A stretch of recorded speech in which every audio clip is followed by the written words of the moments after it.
Salut à toutes et à tous, j'espère que vous allez bien. Steve, supporter of Marseille.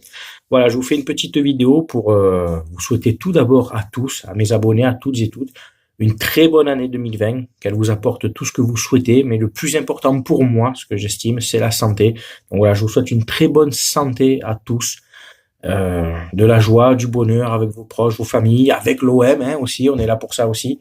Et puis j'espère qu'on arrivera à gagner quelque chose en cette fin de saison. Voilà. J'étais très peu actif sur les réseaux sociaux depuis une quinzaine de jours, tu le sais, moi je coupe un peu quand il faut. C'était une période de fête, de vacances scolaires, notamment. Moi j'ai les enfants à la maison avec mon épouse, on a la famille, tu vois, donc on a essayé de... À un moment donné, j'ai voulu aussi, ce qui est normal, couper un peu pour pouvoir passer du temps avec eux. Et j'espère que vous aussi, vous n'étiez pas trop sur les réseaux sociaux, que vous avez profité de ces moments-là, parce que voilà, la vraie vie, c'est pas les réseaux sociaux. Tu vois, moi j'y suis, c'est vrai, pour vous faire des vidéos de temps en temps, mais voilà, une par semaine, une partie de temps en temps, 2, 3 infos dans la semaine. Voilà, je suis pas un acharné, tu sais que je suis pas là pour matraquer, pour être là tous les jours. Non, c'est pas mon but. Et je pense qu'il faut savoir de temps en temps relâcher un peu cette espèce de comment on pourrait dire d'addictologie, tu sais, à ça, à être toujours collé dessus. Donc ça fait du bien un peu de couper. Voilà. Mais content aussi de vous parler, et je sais que vous allez répondre, donc d'être en interaction avec vous, puisque vous faites aussi un peu partie maintenant depuis quelque temps de mon quotidien, et ça me fait plaisir. Bon, la nouvelle année est là, donc comme je vous ai dit, j'espère qu'on va passer des bons moments. Moi, je serai toujours là pour vous faire donc des débriefs constructifs, objectifs, surtout avec moi, tu sais, anti-putabuzz. Maintenant, ça va être mon blaze en plus, je vais le rajouter ça. Ici, on parle foot et surtout anti-putabuzz. Je suis vraiment... on apprend aussi, enfin, on se découvre à force avec les années, les choses qu'on aime et qu'on déteste. Et vraiment, je déteste toute cette buzzerie qu'il y a en permanence sur les réseaux sociaux, de tout bord, je veux dire, Marseillais, Parisiens, Lyonnais, etc. Tous ces gens qui veulent, quitte à faire des conneries, quitte à faire les clowns et surtout quitte à dire de la merde, juste pour le paraître. Moi, je suis vraiment anti ça. Moi, quand je vais te parler, si je dois faire une blague, je vais faire une blague tranquille. Si je vais te parler ballon, je vais te parler ballon sérieusement. Autant tu peux pas être d'accord avec moi, et c'est normal, heureusement, on échange, parce que sinon, j'arrêterai les vidéos tout de suite. Mais voilà, je suis pas là, tu me connais maintenant pour juste dire de la merde, pour faire des vues, etc. Tu le sais, c'est pas mon truc du tout. Donc voilà, on va parler un peu du mercato de l'OM, et tu le sais, pour ceux qui me suivent, et puis si tu arrives sur ma vidéo, donc tu es bienvenu sur ma chaîne, je l'ai toujours dit, je suis zéro source. Moi, je ne m'invente pas de vie. Je suis pas comme tous ces pseudo-mecs, pseudo-consultants, pseudo-journalistes, pseudo-proches du club, sur Twitter, sur Facebook notamment. Ouais, selon ma source, selon si... En fait, les mecs, si tu les écoutes, ils ont tous des sources. Ils devraient plutôt travailler chez Vittel ou chez Evian. Franchement, les gars. C'est toujours la même, chaque mercato, là, tu vois, je reprends un peu les réseaux, l'actu, je lis ces choses, enfin, chacun a ses sources, chacun a ses trucs, chacun dit, ouais, moi, j'ai parlé aux joueurs, enfin, etc. Tout ça, c'est du pipeau, tout ça, tu vois. Le mercato, moi, ce que j'espérais, ce que j'aurais aimé pour le club, c'est au moins deux arrivées. Pas des masses, parce que, tu vois, le groupe est assez uni, il est assez homogène, dans le sens où chacun tire dans la même direction. J'aurais aimé juste l'apport d'un autre arrière gauche en prêt, puisqu'en achat, les finances du club ne nous permettent pas d'acheter. Et moi, j'aurais vu un autre attaquant. Tu vas me dire pourquoi on a Benedetto, Germain. Déjà, Germain, je compte plus sur lui, moi, depuis un moment, même si de temps en temps, il nous sort un exploit, une passe D, un but, etc. Mais c'est trop peu. C'est trop peu au vu déjà de son salaire et de son rendement. Je préfère encore le jeune Marley Ake, largement. Et puis, Benedetto, je veux pas qu'il s'installe un peu dans cette espèce de confort où il se dit, c'est bon, c'est moi le titulaire, je marque pas, bon. Les gens me disent, ouais, la grinta, si ça, ouais, les tatouages, tout ça, c'est bien. Mais à un moment donné, il est là aussi pour marquer des buts. Et si on lui met pas un peu la pression, tu vois, d'où l'intérêt pour moi, peut-être de prendre un joueur offensif, du moins, qui pourrait un peu le titiller, qui peut-être aurait sa carte à jouer, lui, ce joueur offensif que je te parle en prêt, pour se montrer un peu et peut-être gratter une place en sélection, dans sa sélection pour l'Euro. Tu vois ce que je veux dire?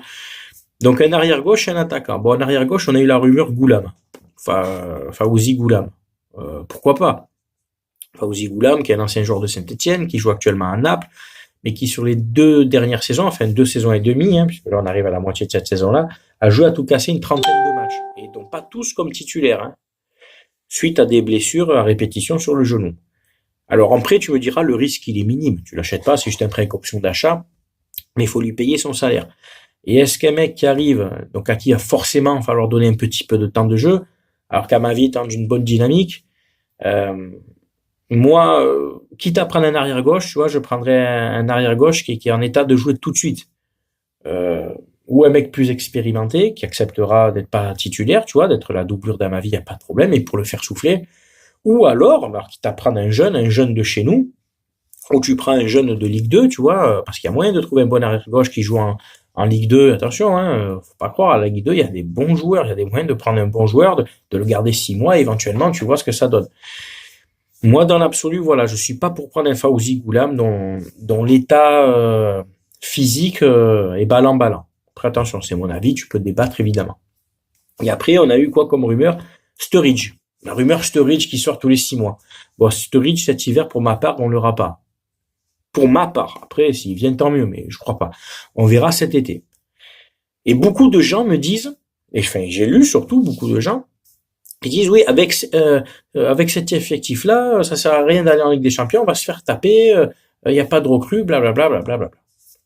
Les gars, forcément qu'avec cet effectif-là actuel, maintenant là, on va dire c'est 18 joueurs qui tournent à peu près, si on va en Ligue des Champions, forcément qu'on va se faire taper.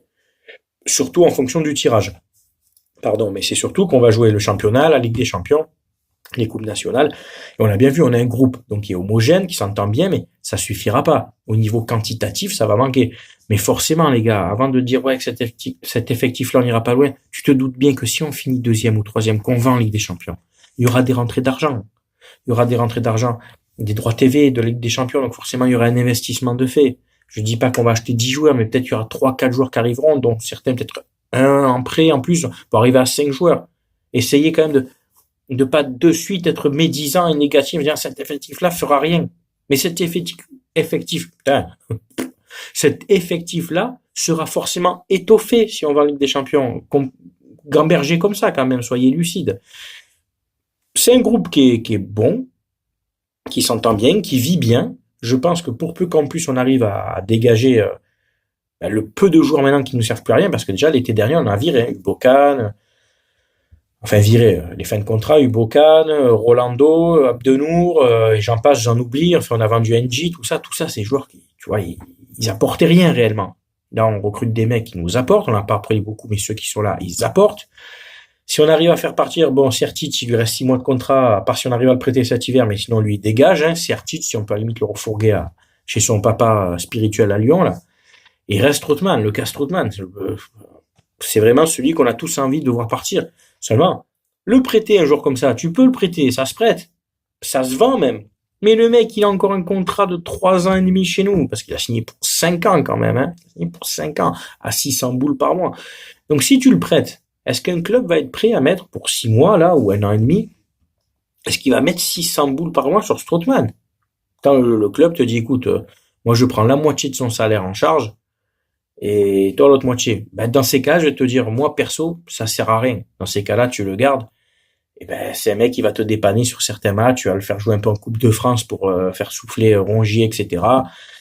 Non, moi c'est soit on le prête et il enlève cette masse salariale et tu te prends un jeune, tu vois, tu te recrutes un petit jeune ou tu te fais prêter un autre joueur, soit ou tu le vends, mais le vendre, c'est pareil, qui c'est qui va te l'acheter?